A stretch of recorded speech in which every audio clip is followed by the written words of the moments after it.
Hola Sportmania, welcome back to YouTube, I'm Winit.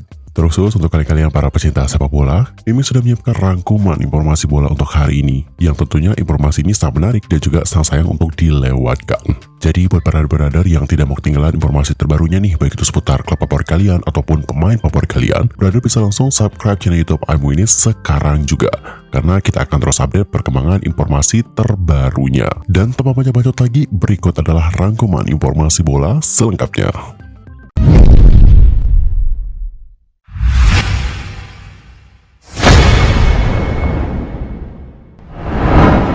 Di berita pertama, datangnya dari hasil pertandingan antara Wolverhampton versus Chelsea.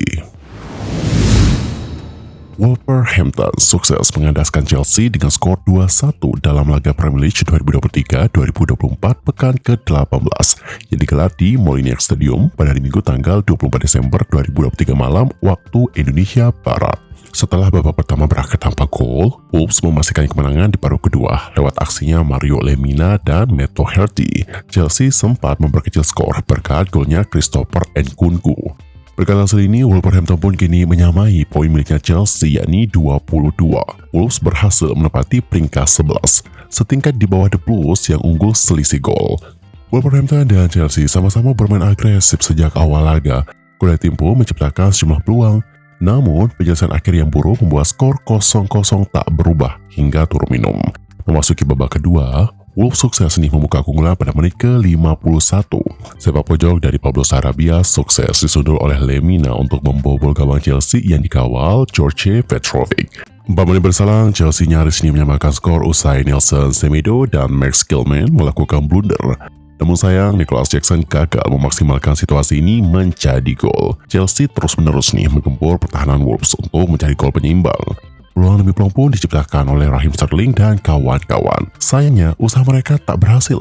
Alih-alih menyamakan skor, Chelsea justru harus kembali kebobolan pada menit ketiga masa injury time lewat golnya Doherty sebelum 3 menit kemudian diperkecil oleh Nkunku. Dan skor 2-1 untuk kemenangan Wolverhampton pun menjadi hasil akhir dari laga tersebut. Dan berikut adalah bagaimana susunan pemain dari kedua tim. Dimulai dari Wolves, starting elevennya terdiri dari Jose Sa, kemudian Craig Dawson yang kemudian diketikkan oleh Santiago Bueno di menit ke-70. Berikutnya ada Max Gilman. Terus ada Totti Gomes, pemainnya berikutnya adalah Nelson Semedo, kemudian Mario Lemina, Joao Gomez, Ryan Aït-Nouri yang kemudian digantikan oleh Hugo Bueno di menit ke-86, lalu ada Hwang Hee-chan, berikutnya Pablo Sarabia yang kemudian digantikan oleh Tommy Doyle pada menit ke-75, dan pemainnya terakhir adalah Matheus Cunha yang kemudian digantikan oleh Matt Doherty pada menit ke-86 dengan pelatih Gary O'Neill. Berikutnya Chelsea, starting elevennya terdiri dari pertama ada George Petrovic, pemainnya kedua Malo Gusto yang kemudian digantikan oleh Benoit Badiashile di menit ke-80, terus pemainnya ketiga adalah Axel Disasi, berikutnya ada Thiago Silva, kemudian ada Levi Colwill yang kemudian digantikan oleh Ian Mason di menit ke-79, pemainnya berikutnya adalah Leslie Ugochukwu yang kemudian digantikan oleh Christopher Nkunku di menit ke-58, setelah itu ada Conor Gallagher, Raheem Sterling, Cole Palmer, Nicholas Jackson yang kemudian digantikan oleh Noni Madueke di menit ke-80, dan pemain yang terakhir adalah Armando Broja yang kemudian digantikan oleh Mykhailo Mudryk di menit ke-59 dengan pelatih Mauricio Pochettino. Di berita berikutnya ada berita dari Robert Lewandowski yang dikabarkan akan mengikuti jejak Neymar dan Cristiano Ronaldo di Arab Saudi. FC Barcelona memastikan akan menjual striker andalannya di musim depan. Rencana dijualnya Robert Lewandowski sudah beberapa kali terdengar, namun Blaugrana sudah memutuskan dan membulatkannya di musim depan. Penyerang timnas Polandia itu pun tak akan seragam FC Barcelona di musim 2024. Hal tersebut dikarenakan performa penyerang berusia 35 tahun itu semakin menurun. Selain itu, FC Barcelona juga tengah mengalami krisis keuangan, sehingga Blaugrana harus menjual beberapa pemainnya. Bahkan selain Robert Lewandowski, beberapa pemain pun dikabarkan masuk ke dalam daftar penjualan FC Barcelona. Dengan penurunan performanya ini, tentu berdampak besar ke karir Robert Lewandowski.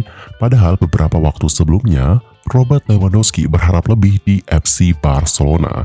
Ia juga sudah berencana akan pensiun di Blaugrana. Bahkan Robert Lewandowski juga ingin bermain di FC Barcelona selama 4 tahun lagi sampai pensiun. Namun sayang harapannya itu sirna oleh keputusan tak terduga dari manajemen Blaugrana. Dilansir dari website FC Barcelona yang dikutip dari Sport, Robert Lewandowski akan dijual ke Liga Arab Saudi. Ia akan dijual dan tak masuk rencana Xavi Hernandez di musim depan. Terlebih lagi, klub Liga Arab Saudi pasti menawarkan harga yang fantastis untuk mendapatkan pemain top Eropa. Kepindahan Lewandowski di musim panas memang tidak bisa dikesampingkan, terutama ke Arab Saudi. Lewandowski kini tak lagi tersentuh. Barcelona bersumpah bahwa dirinya tidak akan hengkang di musim panas. Namun kenyataannya berbeda. Beberapa orang di Dewan tidak senang dengan penampilannya. Beberapa anggota Dewan FC Barcelona telah menghubungi mediator untuk mencoba mentransfer Robert Lewandowski ke Arab Saudi musim panas mendatang. Saat ini, beberapa nama bintang sepak bola dunia pun bermain di Liga Arab Saudi. Mereka dibeli dengan harga yang sangat-sangat fantastis. Beberapa nama yang main di Liga Arab Saudi antara lain adalah Neymar, Cristiano Ronaldo, dan Sadio Mane. Dan masih tentang Barcelona. Baru-baru ini, Xavi Hernandez dilaporkan marah besar pada jeda laga Barcelona versus Almeria. Xavi kesal karena para pemainnya tidak menunjukkan daya juang yang cukup. Xavi merasa para pemain Barcelona tidak berlari dengan baik. Adapun Barcelona sendiri berjumpa Almeria pada laga pekan ke-18 La Liga pada hari Kamis tanggal 21 Desember 2023 dini hari waktu Indonesia Barat. Pada duel di Stadion Olympic Luis Companys itu, Barcelona menang dengan skor 3-2 atas Almeria. Ini bukan kemenangan yang mudah bagi klub asal Katalan itu. Almeria mampu menyamakan skor menjadi 2-2 pada menit ke-71. Lalu pada menit ke-83, Sergi Roberto mencetak gol keduanya dan membawa Barcelona meraih 3 poin. Di balik kemenangan tersebut, ada cerita tentang situasi panas di ruang ganti Barcelona.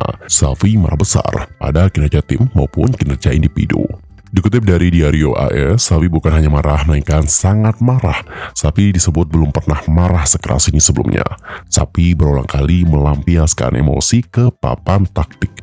Xavi menyebut performa Barcelona sebagai aib, sebab bermain di kandang sendiri, Xavi tidak melihat pemain Barcelona telah memberikan upaya yang cukup. Xavi merasa anak asuhnya berlari seperti babi. Selain pada level kolektif, Xavi juga dilaporkan marah secara individu kepada Robert Lewandowski. Sang pelatih tidak puas dengan kinerja pemain asal Polandia itu, dikarenakan dianggap kurang dalam berlari pada babak pertama. Xavi lantas memberikan kritik pedas pada Robert Lewandowski. Xavi juga meminta ex-pemain Bayern Munchen itu memberikan upaya lebih pada babak kedua. Performa Lewandowski membaik pada babak kedua, walau akhirnya gagal mencetak gol. Namun, Lewandowski memberikan kontribusi lewat assist yang dibuat pada gol kemenangan Sergi Roberto. Dan sebagai penutup perjumpaan kita untuk hari ini, ada informasi dari Jurgen Klopp, yang mana dia itu terpental dihantam Konstantinos Tsimikas dan laga pun dihentikan. Sebelumnya, pertandingan Liverpool versus Arsenal sendiri berkesudahan dengan skor imbang 1-1. Awalnya, Arsenal yang leading berkat gol yang dicetak oleh Gabriel di menit keempat. Gol yang terjadi usai ia menerima umpan yang apik dan menyelesaikan lewat sebuah heading yang pas masuk ke gawang Liverpool. Pasca gol tersebut, Liverpool berusaha untuk bisa menyamakan kedudukan. Berusaha terus menekan, Liverpool memanfaatkan setiap peluang yang mereka dapatkan. Pada menit ke-29, Mohamed Salah berhasil menyamakan kedudukan lewat sepakan yang terarah. Babak pertama selesai dengan kedudukan imbang 1-1. Pertandingan di babak kedua juga tidak banyak perubahan. Kedua tim berusaha untuk bisa mendapatkan momentum mencetak gol. Namun dari banyak peluang yang didapatkan, tidak ada lagi gol yang berhasil dicetak oleh kedua tim. Pertandingan Liverpool versus Arsenal menghadirkan momentum yang tentu saja tidak mengenakan bagi Jurgen Klopp. Pelatih Liverpool ini sempat terpental dihantam pemainnya sendiri. Pemain yang menghantam Jurgen Klopp adalah Konstantinos Tsimikas. Pemain asal Yunani tersebut sesungguhnya tentu tidak sengaja melakukan hal tersebut. Namun sebuah tekanan yang dilakukan pemain Arsenal dan kontak badan yang menjadikan Konstantinos Tsimikas harus tersungkur yang kemudian menghantam pelatihnya sendiri. Saat itu kedudukan imbang 1-1. Arsenal pada satu kesempatan mendapatkan momentum melakukan serangan. Bukayo Saka kemudian melakukan penetrasi dengan mengejar bola yang mengarah ke Konstantinos Tsimikas. Nah, sabdari itu bola mengarah ke pinggir lapangan. Konstantinos Tsimikas berusaha mengamankan bola, namun Saka terus mengejar dan terjadilah kontak. Dan akhirnya Tsimikas tersungkur dan kakinya menghantam kaki Jurgen Klopp yang berdiri di pinggir lapangan. Tak ayal lagi, Jurgen Klopp juga ikut tersungkur, namun dirinya cepat berdiri. Tidak dengan Konstantinos Tsimikas. Ia terlihat masih terkapar menahan rasa sakit. Hakim garis kemudian mengibarkan bendera bahwa telah terjadi pelanggaran. Konstantinos Tsimikas akhirnya harus mendapatkan perawatan sebelum melanjutkan pertandingan. Klopp sendiri memberikan instruksi kepada para pemainnya. Baik sport mania, itulah berita untuk hari ini. Saksikan perkembangan berita sepak bola lainnya hanya di channel YouTube I'm Win It. Pastikan untuk subscribe dan juga bunyikan loncengnya. Dan jangan lupa juga untuk sukai, berikan komentar, dan bagikan video ini sebanyak-banyaknya kepada bro-bro yang lain. Sampai jumpa dan juga salam olahraga, dan kita akan terus update bagaimana perkembangan informasi terbarunya.